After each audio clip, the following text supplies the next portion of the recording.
Hello and welcome to Runkle of the Bailey. My name is Ian Runkle. I'm a Canadian criminal defense and firearms lawyer. As you may know, I've been really doing a lot of sort of deep dives into the Johnny Depp and Amber Heard trial. This trial is really great for providing us with a lot of opportunities for larger learning. And what I mean by that is that it's raising a lot of legal concepts that we can sort of examine and learn from. One of those is the issue of faked or manipulated evidence. And there's a moment when this comes up in this trial. So let's have a look. I'm going to play a clip here from the trial, and then I'm going to discuss sort of what's going on here. So let's roll the clip. You testified yesterday. This is another photograph of you on the night of May 21. That's correct. And keeping this exhibit up, can we please do a split screen and also pull up defendant 713, which has already been admitted? Ms. Heard, you testified yesterday. This is also a photograph of you from the same night, correct? That is correct. You testified yesterday that the only difference between these two photographs is that the light was turned on. That's what it appears to be, yes. The light is on both of these pictures, though. Isn't that right? It looks to me like the one on the left has the vanity light, the makeup lights, you know, the more yellow-hued ones that go around the mirror on, and then the one on the right looks like it doesn't have those. Isn't it true you just edited these photographs? No, I've never edited a photograph. Didn't you just enhance the saturation for one of these photos to make your face look more red? No, that's incorrect. I didn't touch it. Now, if you missed that, what the lawyer is suggesting here is that these are not two different photos taken in different lighting, as Ms. Heard has just testified under oath, but that these are in fact the same photo, except that one of them has been essentially color altered in order to make bruising look more prominent, or to create bruising where there is no bruising. So that's a really serious allegation, because if the lawyer's correct, and that's Camille Vasquez, she's been doing an amazing job. If she's correct, then Ms. Heard has lied under oath, and that's a really big deal. We'll talk a little bit about that as well. But I did some experimentation on this that I kind of wanted to share with you guys because I did a little bit of playing around. I had a lot of people sending me this screenshot saying, do you think it's the same image? Or, you know, giving me their theories as to why it's the same image. And I don't really, I mean, this is such a high profile trial. There's been a lot of sort of bad information floating out there. I wanted to do some testing myself. So I took that screenshot, and that's a court screenshot, and I opened it up in a photo editing program called GIMP. And GIMP is kind of like Photoshop. It's just a free it's free software, so I'm cheap. That works for me.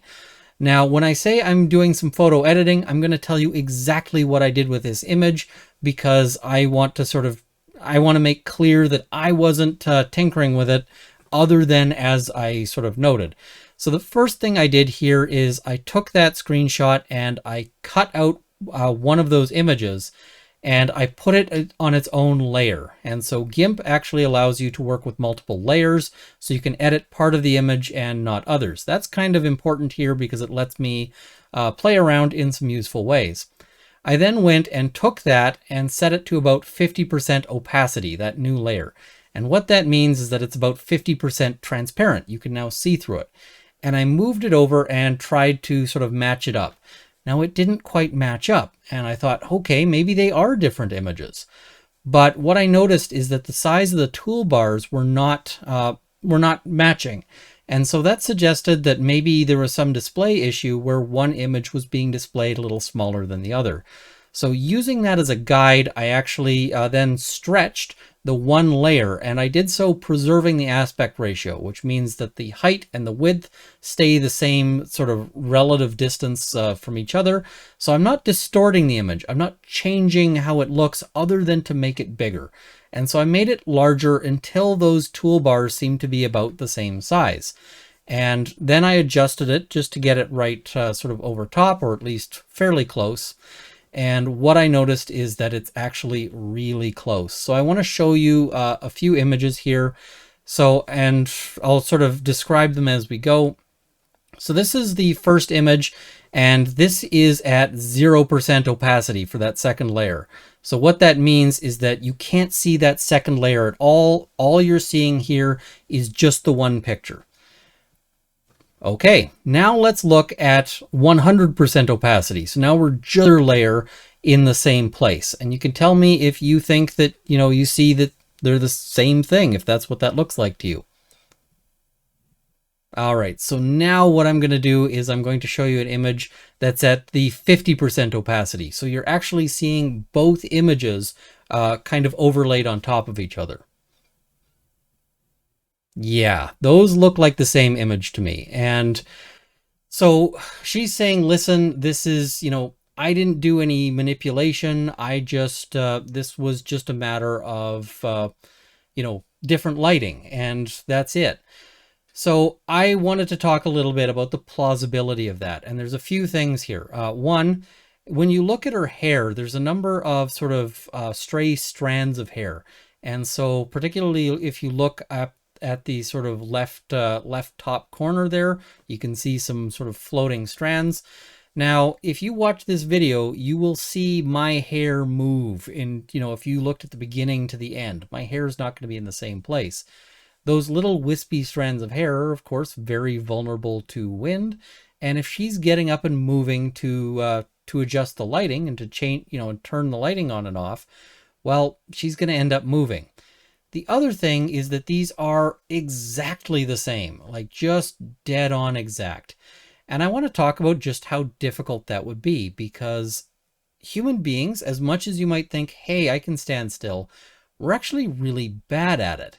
And there's a whole bunch of reasons why. And some of these are something that's, very close to me because I do target shooting. And a lot of these are factors that you have to sort of work around or deal with when you're doing target shooting. Target shooting would be a lot easier if you could just stay perfectly still, adjust the sights onto target and then just freeze perfectly.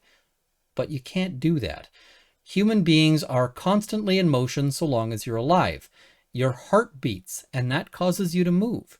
You breathe, and that causes you to move. And even if you're trying to hold your breath, you can't do that forever. If you're standing up, as she appears to be doing there, your body is constantly doing little corrections for balance. One thing you can do just, at home playing along just to try to sort of see about this is just hold a hand up and try to keep it perfectly still. You'll probably say, okay, well, it's pretty still, but if you look really closely at it, it's going to be having very slight motions, very slight movements. Those are magnified when you're standing up. It's a challenge, and it's very difficult to remain that sort of still. I don't think that that is what is happening. I find this to be pretty completely implausible. The other thing is she says that it's, different lighting, but when you look at these two photos, the shadows are there in the same places in both scenarios. Whereas if you had actually turned on a different light, you'd get different shadows. So I think that these are the same image. And quite frankly, I'm going to go a step further. I'm going to say that Amber Heard thinks that these are the same images. And I'm going to point to a couple of moments in her answer here. So when she's asked, are these the same photo, or are, look at what she says about the lighting. You testified yesterday that the only difference between these two photographs is that the light was turned on. That's what it appears to be, yes. That's what it appears to be. That's weasel wording. There's another thing she says when she's confronted with the possibility that she might have edited the photos. And let's have a look at her response there. Isn't it true you just edited these photographs? No, I've never edited a photograph. You notice she says, I never edited the photos. Well, she's not saying that the photos weren't edited. She's saying she didn't do it. If I was Camille Vasquez, and I'm not throwing shade here, she's been doing a bang-up job. This is one of those things where you just kind of go, in the aftermath, you can say, well, maybe this could have been done slightly better. But again, not throwing shade. But I would have liked to see one more question asked here. So if you didn't edit it, who edited these pictures for you? Because it's pretty clear that these are, that these images are edited. Now, in terms of what this means, well, if her testimony is shown to be false, and shown to be false to a degree that is sufficient to convince a prosecutor that it's worth laying charges, there could be the basis of a perjury charge or some other, obstruction of justice. I don't know Virginia's statutes in terms of what the sort of angles are here. But here in Canada, presenting false evidence like that to a court would be a really, really big deal. I can say that I have fired clients because they've given me fake evidence and suggested that I present it to the court, and I was just not willing to do that. That's not something. There's an ethical obligation on lawyers here in Canada that you not present evidence you know to be fake. And I mean, you can't necessarily always know. What if you imagine that Amber Heard had done a better job on this? Or what if you imagine that we didn't have both of these photos? Because I believe that these were recovered from a camera, so they would have seen, multiple images. But let's say we don't have both images. Let's say that one image gets deleted and, securely overwritten in a fashion that it can't be recovered. We never know it exists. Well, then you'd have a real hard time. You'd say, and if you're going to be, nuking one image, you're probably nuking the original because you edited it for a reason, right? So at that point, the court is dealing with an image that is essentially faked evidence. One of the things that's very important when the court is receiving a photo or a video is that the court is convinced that it is an original copy. But that's typically done just by asking the witness, is this the image? Does it accurately reflect what's going on? And, the courts are more and more going to have to grapple with this question of what if evidence isn't what it appears to be. In the days of film cameras and so forth, it was quite difficult for the average person to convincingly fake a photograph. Now it's becoming easier and easier. The various photo editing tools make this a lot simpler.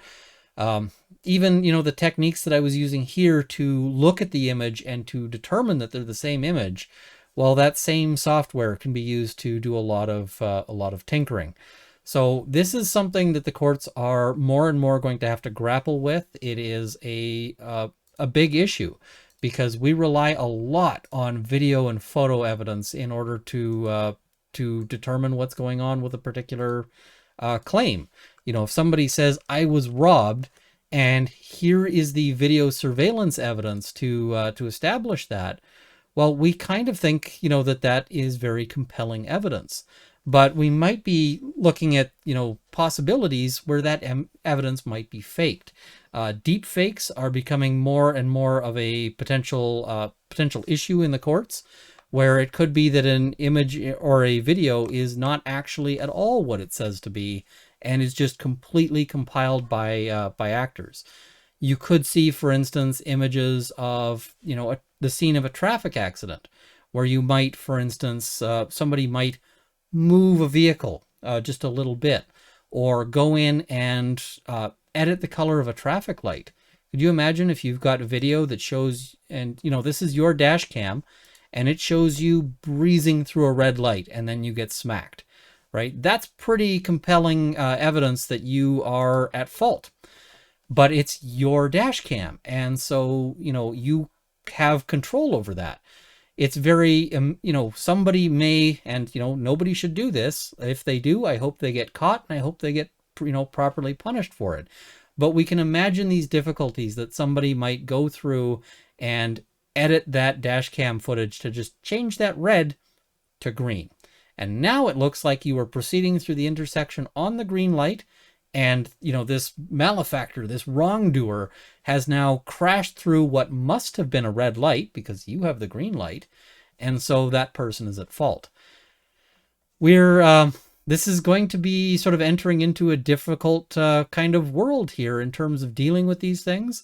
And what do I think of this? Well, I think that the evidence in terms of this overlay is pretty convincing. I don't see a way that these are two different images under, different light.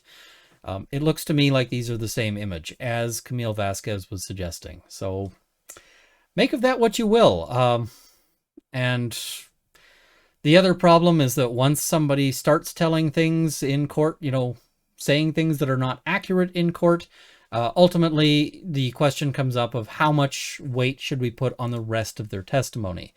And I'd suggest probably not a whole lot here. So anyway, thank you for watching. I just kind of wanted to call out this moment and discuss the issues, play around a little bit, and share that with you guys because I thought this was a little bit interesting. But please like this video, share it with your friends, subscribe to see more content. I also want to thank my Patreon supporters at the $50 level, Canada's National Firearms Association, the CCFR, and the Canadian Shooting Sports Association. At the $30 level, Sights and Arms Limited and Marc-Olivier Damour. And at the $20 level, McTain, Mark, Jane Babin Luxor, Haywire, Dale Nesbitt, Cameron Johnson, Bruno R., Andrew Elsich, The Liquor.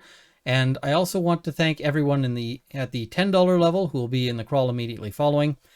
Thank you for watching. I hope this has armed you with knowledge.